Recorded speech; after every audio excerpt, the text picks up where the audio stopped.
Good morning guys, എല്ലാവർക്കും സുഖം നല്ലേ? എനിക്ക് സുഖം ഇടാം. അപ്പോൾ ഇന്ന് ഞാൻ ചെയ്യാൻ പോകുന്നത് പൊട്ടാറ്റോ ഡേ ആണ്. അപ്പോൾ എൻ്റെ ഡേ സ്റ്റാർട്ട് ചെയ്യുന്നത് ഇന്ന് ചിയ സീഡിൻ്റെ വെള്ളത്തോടെ. ചിയ സീഡിൽ നാരങ്ങ പിഞ്ഞിച്ച് പിന്നെ തേനെല്ലാം കലക്കി മിക്സ് ആക്കിയിട്ട് അതാണ് ഞാൻ രാവിലെ കുടിച്ചത്. അപ്പോൾ ടേസ്റ്റ് ഉണ്ട്, നല്ല ടേസ്റ്റ് കേട്ടോ, മോശമൊന്നുമില്ല. അത് കുടിച്ചതുകൊണ്ട് വയറ് നല്ല ഫുള്ള് പോലെയുണ്ട്. അതുകൊണ്ട് എനിക്ക് വിശപ്പുണ്ടായില്ല. അതുകൊണ്ട് ഞാൻ രാവിലെ ബ്രേക്ക്ഫാസ്റ്റേ കഴിച്ചിട്ട് ഇത് കുടിച്ചതിന് ശേഷം ഞാൻ നേരെ ഒരു 12 മണിയാകുമ്പോൾ ഞാൻ പുട്ടും കടലക്കറിയാണ് പിന്നെ കാപ്പിയും കുടിച്ചു. ആ സമയത്ത് കുറേ ആയി ഞാൻ പുട്ടും കടലക്കറി ആക്കാതെ, അങ്ങനെ ഞാൻ പുട്ടും കടലക്കറിയാണ് ആക്കിയത്.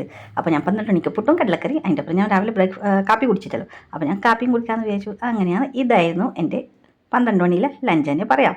അതിൻ്റെ ശേഷം പിന്നെ ഞങ്ങൾ സിനിമക്ക് പോയി വാഴ 2 നോക്കാൻ വേണ്ടി ഞാനും എൻ്റെ ഫ്രണ്ട്സും. ഇതെൻ്റെ പൊന്നൂസാണ്.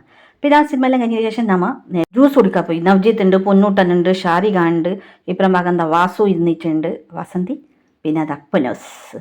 നമ്മൾ ജ്യൂസ് എന്ത് ലൈം ജ്യൂസാണ്. വാസും ഷാരിക ചായയാണ് കുടിച്ചത്. ഉളി ബജ വാങ്ങിച്ചത് 2 പ്ലേറ്റ് ഉളി ബജ, പിന്നെ എന്താ പറയുക കടലക്കൻ്റെ അതും പിന്നെ കാടമുട്ട. പിന്നെ അവിടെ നിന്ന് വരുന്ന സമയത്ത് ഞാൻ പാർസൽ വാങ്ങിച്ചത് രാത്രി കഴിക്കാൻ വേണ്ടി 2 മുട്ടപ്പം. അപ്പോൾ രാത്രി ഞാൻ ഇതാണ് കഴിച്ചത് ഡിന്നർ. അപ്പോൾ ഇത്രയായിരുന്നു എൻ്റെ ഇന്നത്തെ potato day. Okay then bye bye, good night, ശുഭരാത്രി.